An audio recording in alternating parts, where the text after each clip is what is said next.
Hi there and welcome to the Briefing Room. I'm ABC News Political Director Rick Klein, joined here by Terry Moran on this day of remembrance and reflection for the 41st President of the United States, George Herbert Walker Bush.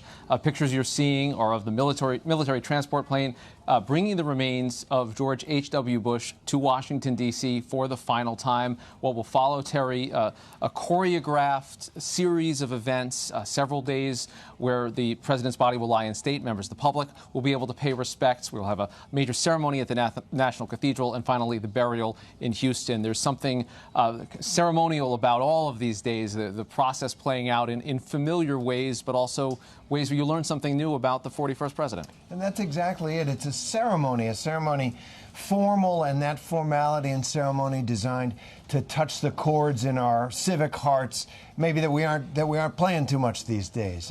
First, the era that George H.W. Bush was from, and then what we're seeing unfold here. This ceremony of remembrance and of honor. Nations need honor. They need moments of honor to bring us together, to remind us why we are all supposedly Americans first. And we saw a little bit of that with the funeral of John McCain. But here's a president, right?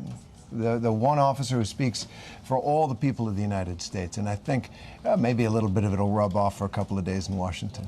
Mary Bruce standing by at the Capitol, where the president's body will be lying in state for the next couple of days. You see the limousine there at Andrews Air Force Base. We'll transport that body to the Capitol. Mary, what are we expecting to see in the coming hours and days, and who are we expecting to see as part of these ceremonies?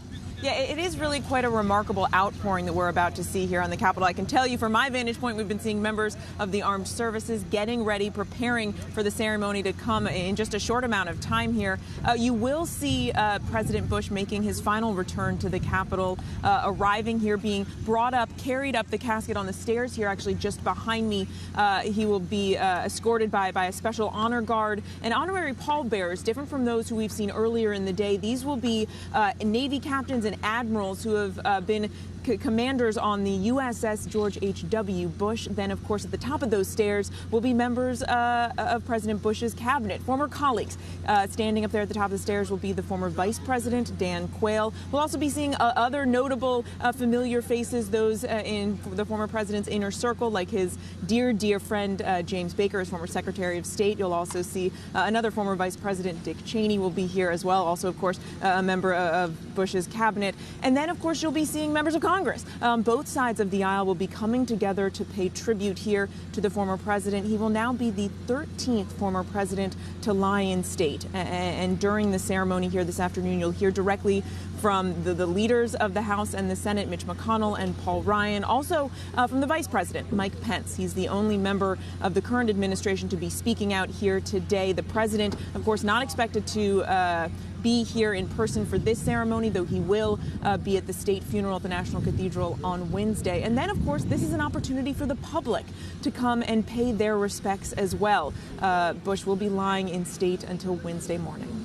All right, Mary, stand by for us as we talk about how politics is paused but not entirely gone from this moment. I do want to take a moment to get some reflections from Comey Roberts, our colleague here at ABC News, a longtime observer, a person who's covered Washington for many, many years, including through the George H.W. Bush years. And Comey, what strikes you about this moment, about how the country is remembering the 41st president?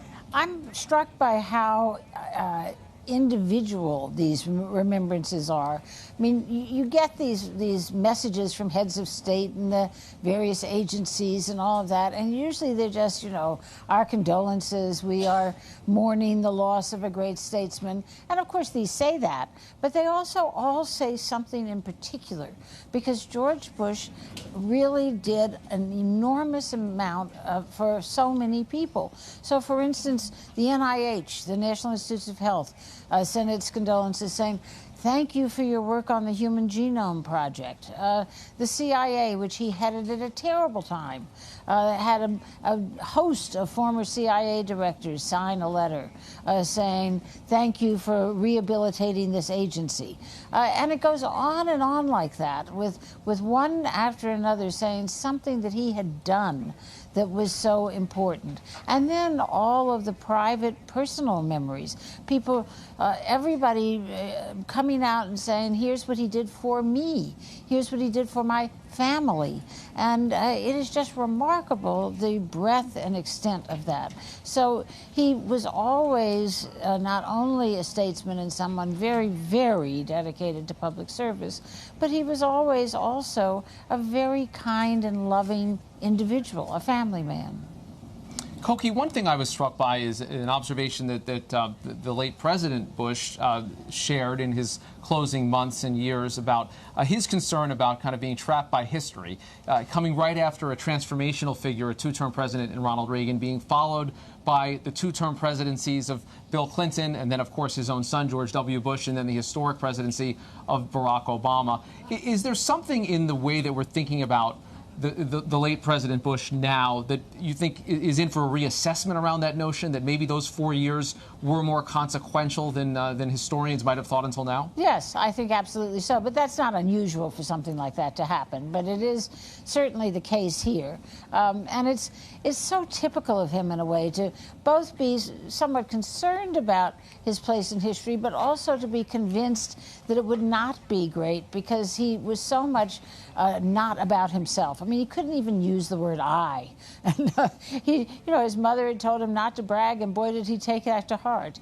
But the truth is, it was a remarkable time period. The end of the Cold War, you've heard a great deal about that in the last few days, about how he handled the end of the Cold War, not dancing on the fall of the Berlin Wall so that it was possible for Germany to reunite inside of NATO, a remarkable feat.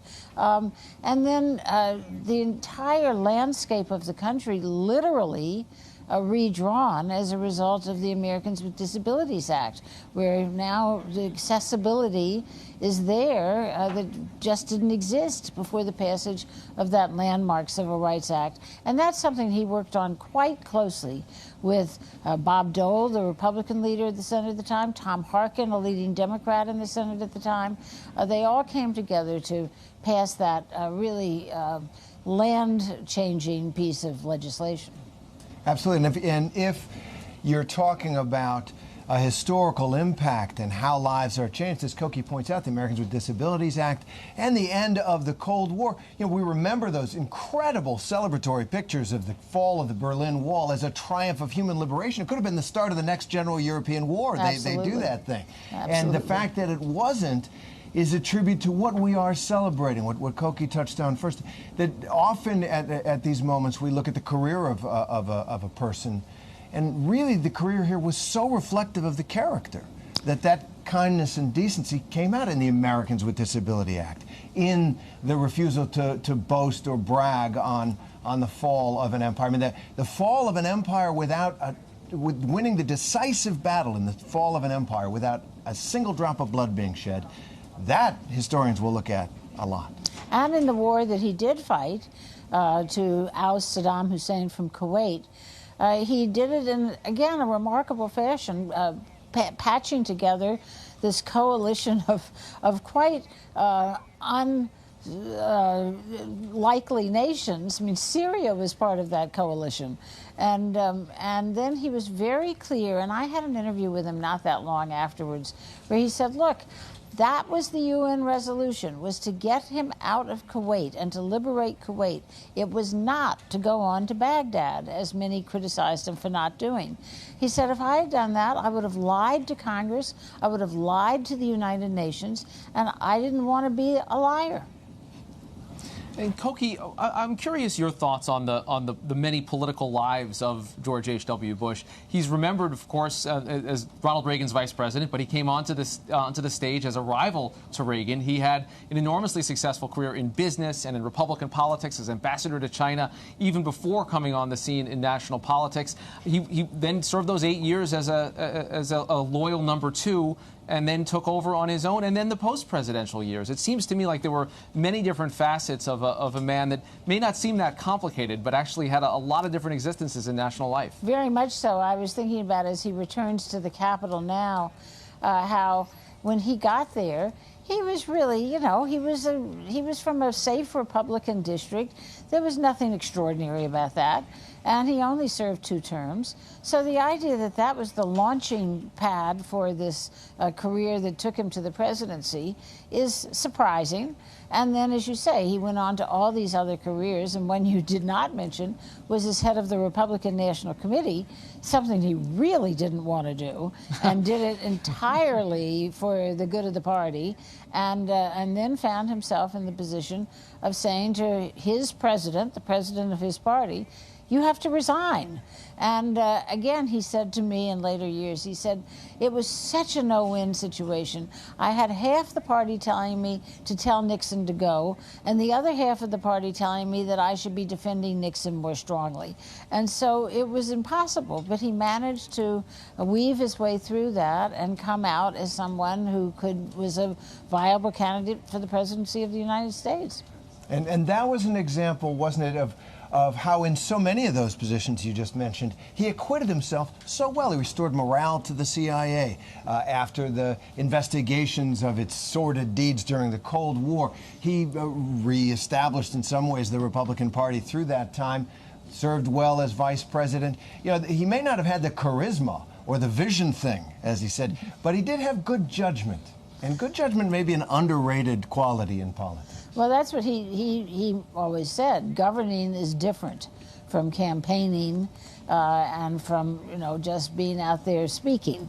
To govern is a completely different thing. And there again, I do think that the way he was raised, the sense of noblesse oblige, if you will, that he was of a class and of a time and of a family that believed that you did provide service, and that you had to learn how to do that properly.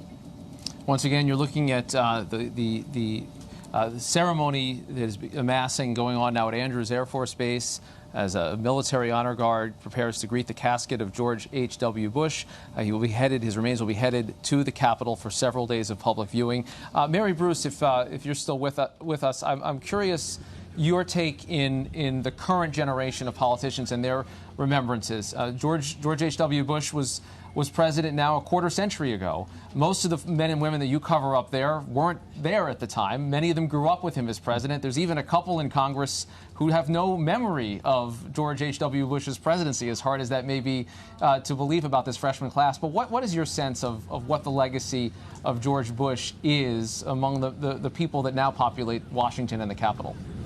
Rick, it's been really remarkable as you watch the statements and comments coming out from both sides of the aisle, how in agreement both parties are about the legacy of former President Bush. You know, some of the same words being used on both sides of the aisle, describing him as a leader who was dignified, who was gracious, who was resolute, and really restrained. You have both parties pointing to him as really an icon of bipartisanship, which of course is something that we simply don't see up here very often in this rather contentious partisan era. And there is a sense that you really get that this town and the Capitol are not just, and the country aren't just mourning the loss of this great statesman, but are mourning the end of that political era, that there now is a void in the political realm of that kind of a leader who can cross the aisle and bring both parties together.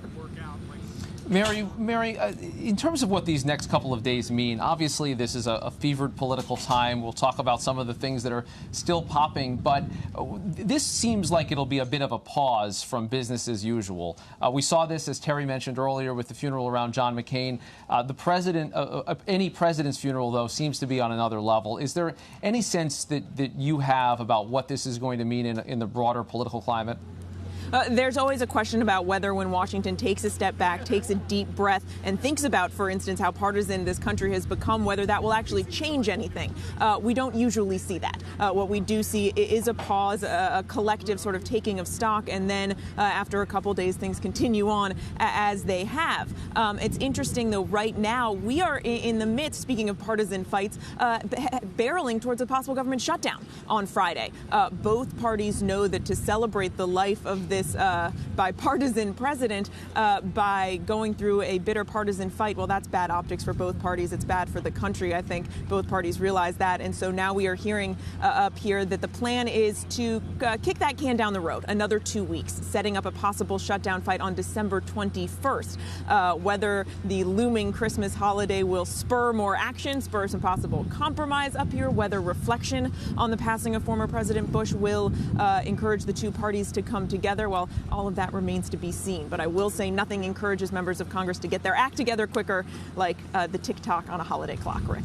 But most of the business of Washington put on hold for this week, as you mentioned. The possibility of the shutdown seems like it's put off. There's also some news today, Mary, about the former FBI director, James Comey, coming to Capitol Hill on Friday. It seems like that'll be quite a consequential day. Comey will be there behind closed doors, and we're also going to hear from the Mueller team about what it is they believe Paul Manafort lied about in court. What are Republicans hoping to achieve with this, by bringing Comey back to the Hill on Friday?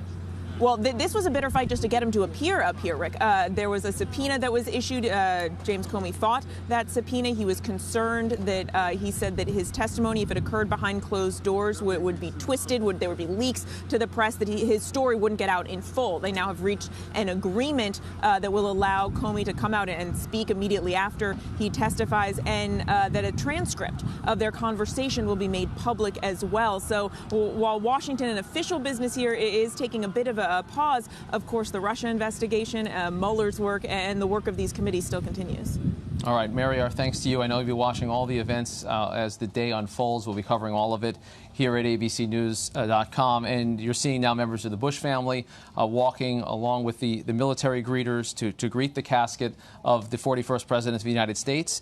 That casket will be placed into a limousine that's waiting there on the tarmac at Andrews Air Force Base, be transported to the Capitol for the next several days of public viewing.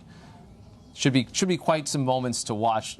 Terry, these things do stick out in our collective memories of president's funeral, the remembrances that come out. It seems like one of the few times where everyone sort of slows down and just focuses on something that happened in the past. That's right, especially these days with the hyper media news cycle and the president who loves to star in every single second of it, to take a pause and look back at the way things were. It can't be again because history marches on, but at the way this man led the country and what we might be able to learn from that. And beyond that, as I said, just by doing this together, perhaps just touching those chords of a shared citizenship, right? Everybody's in their corners, not just in politics, but in business as well. For example, statistics show that CEOs of the generation of George Herbert Walker Bush, when they paid themselves, they didn't pay themselves 300 times the wages of the average worker, as they do by statistical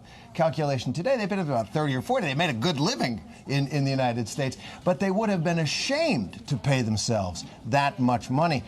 Something has changed in America about that sense of shared citizenship, not just in politics, but elsewhere, what George H.W. Bush stood for. And there's George W. Bush and Laura Bush just coming off the plane now, greeting the military at the bottom of the stairwell.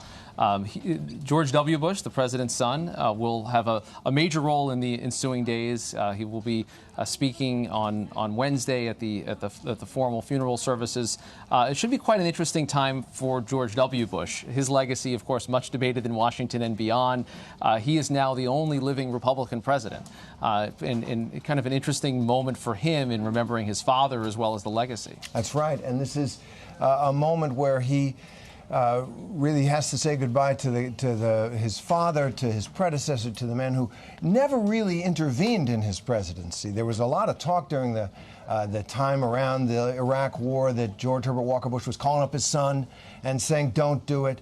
But both men always said that he just called him up to see how he was doing, ask about the kids, be a dad, feeling that was maybe what he most needed, and that no one could really understand the choices, those tremendous decisions that a president has to make in so many fields without actually being in that seat. And as someone who had been there, he didn't give much advice. If Cokie Roberts is still with us, I'd love your take, Cokie, on the relationship that that the late President Bush forged with other presidents. Obviously very close to the man he served as vice president. He formed something of a friendship with the man who defeated him for re-election in Bill Clinton. We know the relationship with his son. Even Barack Obama speaking very, very fondly of the relationship he was able to foster with George H.W. Bush, the President's Club. It seemed to me, Cokie, that George H.W. Bush would be a charter member of it, would understand what that meant and how important that institution was. Someone who came up rubbing elbows with prominent politicians, understanding the majesty and the importance of that office. Well, yes and no. The truth is that it took him a while. Now, it's interesting, we're having this conversation as we're looking at his family, and now they're all together. They came from different places. Not everybody was in Houston. So here are now George Herbert Walker's casket comes off. His children, all of them there, seeing this moment, a very tough moment, even though he's 94 and even though they knew it was coming. There his children, all of them, and his grandchildren, many of them. And there was a joke that President Clinton was like his fifth son, but that did not happen immediately. In fact, he said to me, before he struck up that friendship with President Clinton, he said, I don't think Clinton and I can ever become friends the way Carter and Ford became friends. And it really took them being put together by George W. Bush to go to deal with the tsunami in Indonesia and then subsequent disasters, that they got to know each other and like each other. And as George H.W. Bush said, the guy's just so charming you can't resist him, about Bill Clinton. But it wasn't immediate. He did say that, I think in a letter that's been published, he says, I just can't stay mad at that guy, which I think a lot of people had in politics as well. He also said, an astute judge of character he was, this guy has an opinion on everything. Right. But also, I think we have to be careful about saying how bipartisan George Bush was. After all, he was the head of his party. And when he was president, he had a very strong Democratic Congress, and he vetoed bill after bill after bill. It was not as if he was working with them and signing on to all of what their agenda was. He was vetoing away, and he was not overridden until very late in his presidency, and that was over a cable television bill. So it was not all light and roses. As we're seeing a cannon salute there at Andrews Air Force Base as the casket of George H.W. Bush has been taken off of the military transport plane, getting ready for its final journey to the United States Capitol in just a few minutes. And I am watching these images and seeing the military presence there, mindful of the fact that George H.W. Bush was a war hero. And a celebrated, decorated, endangered often hero of World War II, who then went on to a political career. That notion itself seems foreign these days. Thinking about more recent presidents, no president since then has come in with military service, having served in combat. It seems like that's something special, Terry. It's something that maybe is lost with the passing of George H.W. Bush. Well, except this new generation of politicians, including this class of freshman members of Congress, who you know better than I, we'll see more of that. And maybe that'll be a good thing. As you point out, 50 combat missions, the youngest Navy fighter pilot, and shot down in the last one. I once saw him interviewed, and he was asked, of all those preeminent positions that you had, vice president, member of Congress, head of the CIA, envoy to China, all those things, what best prepared you to be president? And without hesitating, he said getting shot out of the sky in September 1945, and not just because he was tested, as few are, but because there were two guys in that plane who didn't make it. And he said, I'm no hero. He represented a kind of masculine ideal, a manliness that we almost don't have anymore, the strong, silent type. Brave, for sure, even lethal, but not a braggart or a bully about the whole thing. One can imagine in a different time, and perhaps you see some of these. Dan Crenshaw, for example, who may or may not go far in politics, but maybe they carry themselves a little differently, having served together with so many different people and having been tested in that way. Certainly he was. And My Country 'Tis of Thee playing there with its remembrance of service and sacrifice as part of it. And of course, Koki, he was a wartime president for a relatively brief period of time as well. I felt to me that he was very mindful of what it meant to put American men and women in harm's way, that was something that he carried with him through his later decades, that he saw an opportunity, saw a necessity in his view in the Gulf War, but didn't want to prolong it, and was also very mindful of what that meant. Absolutely. And talked about it and wrote about it, about how he understood the horrors of war and what the toll it took, not only, of course, in lives, but in the whole landscape of wherever the war was fought. And he was very, very aware of that. And, you know, it is something to say that this is our last president who has served in combat. For most of our history, our presidents had more service than we have seen in recent years. But this is a moment, though, you see the place of the military. When you see this honor guard and people from all of the services there, it's a military funeral. It is the military that plans the president's funeral. And it shows you the place that we put that institution in our society. Indeed, a commander-in-chief. And as the limo prepares to leave Andrews Air Force Base, the family standing there, as you mentioned, Terry, reunited and united there at the Air Force Base. Quite a political dynasty on display. And President Bush, the late President Bush, liked to say that one of the things he was proudest of most is that his family came to visit him still. and he's very proud of his sons, of course. Of course. And he often said that while he was, you know, pilloried as every president is in the press and by the opposition, it was fine for him, but he could not bear it to see his sons do they know you're here? So criticized by the press, and that was much, much harder than being in the fire itself, and you can understand that. And they adored him, obviously. You know, I once interviewed both Father George Herbert Walker Bush and George W. Bush. It was on Father's Day in 2000 during the campaign. And it was interesting because I asked, why? I asked, it was kind of the answer, but so were you the disciplinarian in the house? And they both laughed uproariously. They pointed over at Barbara. They said, there's the boss over there. But they never did lose that closeness. That family first remains in that family, the very, very strong impulse. And President Trump noted it today in his statement. Yeah, he did, and remembering that piece of the family. It is also interesting to me because I feel like they had such different styles, 41 and 43. Of course, history will link them together.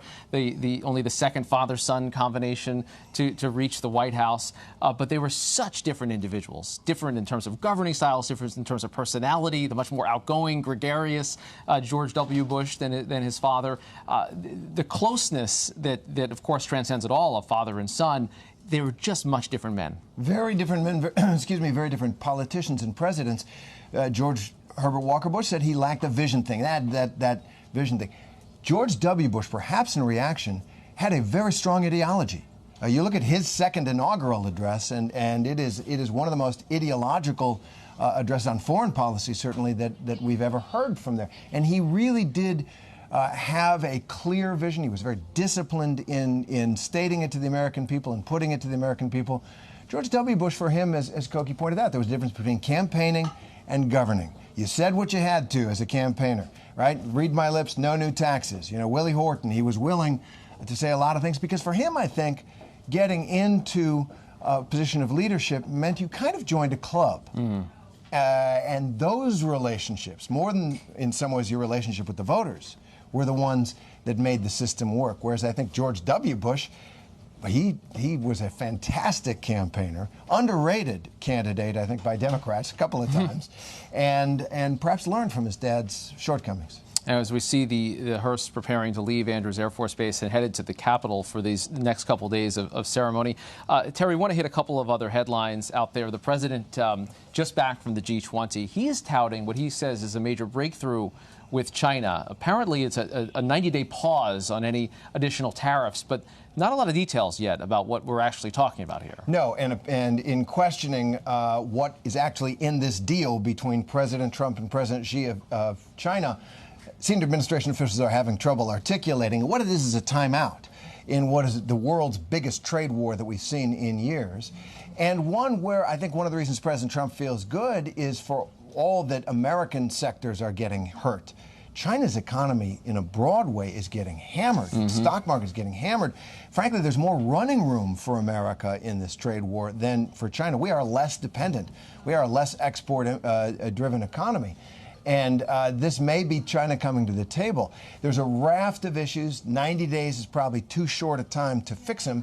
And I think President Trump wants to come back for more. He's enjoying this, and he kind of thinks he has the momentum. Yeah, and he tweeted just a couple hours ago that farmers will be a very big and fast beneficiary of our deal with China. He says that they intend to start purchasing agricultural product immediately. And he goes on to say, farmers, I love you, all caps on that. But the farmers among those were waiting for details on all of this. Details TBD. Indeed. All right, one other headline we want to hit, and I want to bring in our colleague Johnny Verhoevic to discuss this a bit, but a pretty startling headline out of North Carolina where, despite the fact that we're a month since the election, there is a single House race that is not being certified by the Board of Elections in North Carolina. It involves a Republican candidate, Mark Harris, won by some 900 votes, but there is significant evidence beginning to emerge of potential fraud and other wrongdoing, maybe legal wrongdoing. Johnny, give us the latest on this, and what do we know about the process from here? We're only about a month away from the new Congress beginning to get seated and getting sworn in, and there's a chance that this isn't going to be settled by then. That's right, Rick. The result of this race really is in limbo, and I wanted to apologize to you because I know it's December, but yes, we're still talking about an election that happened now almost over a month ago. But what this whole controversy centers around is absentee by mail votes in a rural North Carolina county. That, there's really some potential wrongdoing here. This race between Republican Mark Harris and Democrat Dan McCready was one of the most closely watched of the entire cycle, and it was a very close race. Mark Harris only won it by 905 votes. But the allegations that were brought forth, there are allegations that there's a campaign worker for Harris who was going door to door, and there was one woman in this rural county who said that a campaign worker came to her door, gave her an absentee ballot. She filled it out about halfway. And then the campaign worker said, here, you know what, I'll take that back. I'll fill the rest out of it for you, and then I'll return it, which, needless to say, that's more than illegal. But there's definitely, some uncertainty here. The North Carolina Board of Elections has refused to certify the result in this election. And that, like you said, that could delay Harris being seated in January. The Board of Elections is going to hold a public hearing on this matter either on or before December 21st. And this is all, happening under this specter of, a lot of conversation about voter fraud, about election fraud, a lot of that coming from President Trump and within the Republican Party. But this has the potential to be a pretty big embarrassment for the Republican Party if it does turn out that this campaign was engaged in fraudulent activity. Yeah, it's hard to imagine, Terry, that the president wouldn't be all over this if a Democrat was on top on this. But we've had this conversation many times in this election year about voter fraud, about ballot access, and it does appear to be even more relevant than ever. You see it in a race like this. You have the Secretary of State's runoff in Georgia coming tomorrow. Of course, that was a big issue as well. This question just central to who we are as Americans. Letting everybody vote, counting every vote, that is the impulse of American history. Look, we didn't start out there, right? But year after year, decade after decade, century after century, until the Republican Party is very reluctant, as Brian Kemp, who won the governorship of Georgia, accidentally said. He said, if they all vote, we're in trouble. Well, and it may be that in addition to ballot security measures, which are designed to preserve the integrity of the vote, and often also designed, it seems, to discourage or make more difficult voting in some areas that might be Democratic, usually minority areas, they may have committed fraud here. There may be enough to have swung a House seat, and that would be the biggest instance of voter fraud maybe in American history at the federal level. That's no doubt about that. And as we see the motorcade preparing to leave and the hearse carrying the remains of George H.W. Bush heading to Washington, I want to get some final thoughts from Cokie Roberts to think about this political moment that we're in, a month after this consequential election, midway through a very consequential, tumultuous presidency, a president that isn't particularly close to any of the men who've held that office before. What are the lessons of George H.W. Bush, Cokie, that you feel are applicable to this moment?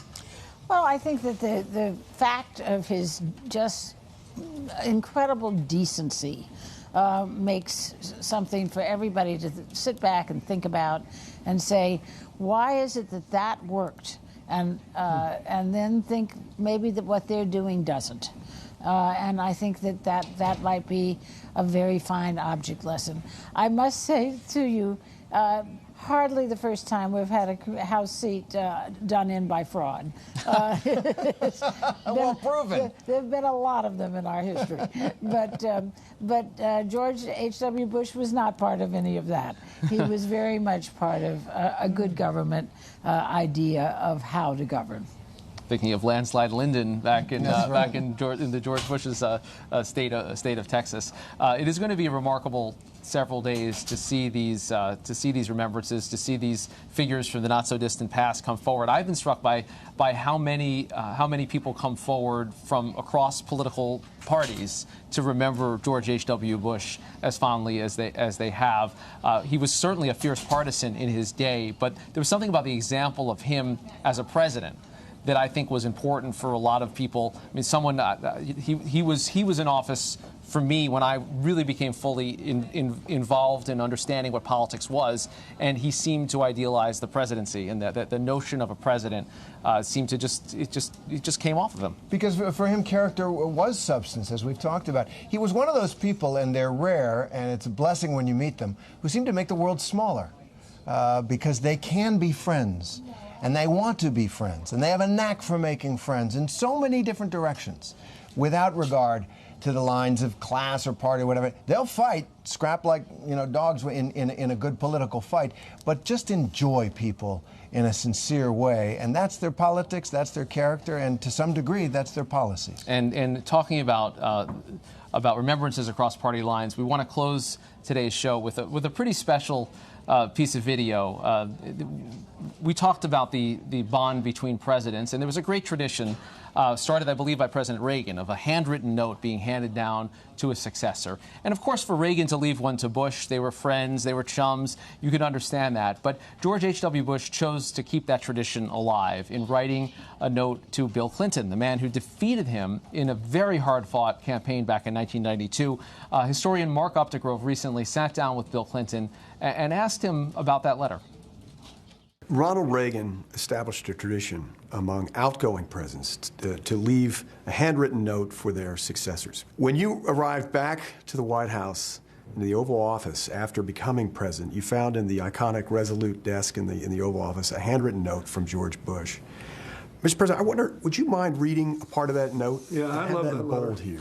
It said, I wish you great happiness here. There will be tough times made even more difficult by criticism you may not think is fair. I'm not a very good one to give advice, but just don't let the critics discourage you or push you off course. You will be our president when you read this note. I wish you well. I wish your family well. Your success is our country's success.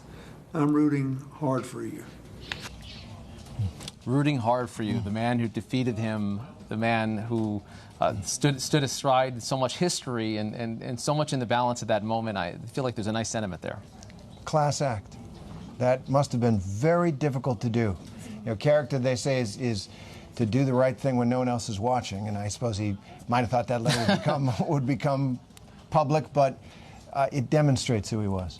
All right, Terry Moran. Our thanks also to Cokie Roberts for being here on a very special day of remembrance around George H.W. Bush, the 41st President of the United States. We will be covering all of the activities in the ensuing days right here at abcnews.com. There'll be a special edition of World News Tonight Prime at 8 o'clock tonight. You can watch that as well. You can download the ABC News app. And for all of us here at ABC News, thank you for watching on this special day. Jimmy Carter left in